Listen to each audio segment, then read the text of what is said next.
Well, this is how I believe that Salthill Devon came into being. This is my version and I'm sticking to it, as they say. But Salthill Athletic and Devon Celtic had been separate clubs.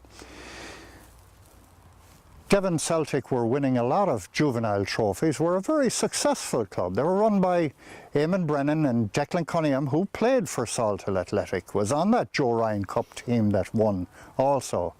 And Declan came to me one evening and he said, it's about time that we put these two clubs together, about time something was done about it. He believed that there was no point in us trying to beat them and them trying to beat us.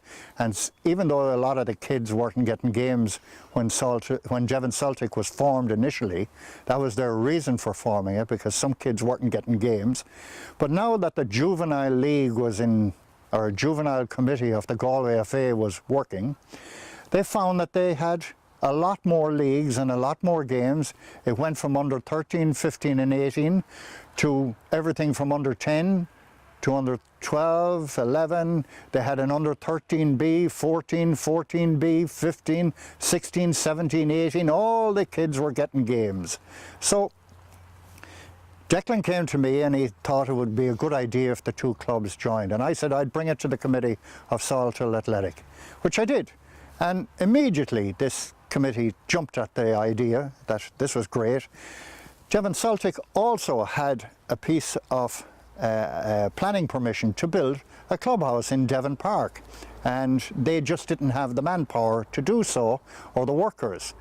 And between Brennan Construction, Eamon Brennan, and the labour of Salthill Athletic members, we were able to build this clubhouse after the club was formed. The club was formed anyway by a meeting in the Oslo Hotel, which was attended by the Devon Celtic members such as Declan, Eamon and Mrs. Tess Brennan, who was she was the president of their club. All our committee members were there, of Art and Jim McSpadden, John Philbin, Brendan Shaughnessy, myself, Pete Kelly, few others there. Pardon? Finbar, I'd say. Finbar was there, yes, I believe I mentioned him. Finbar, who could forget him anyway? The life. He was the one that really wanted to go for this. So the Devon Celtic Club was formed that night in there.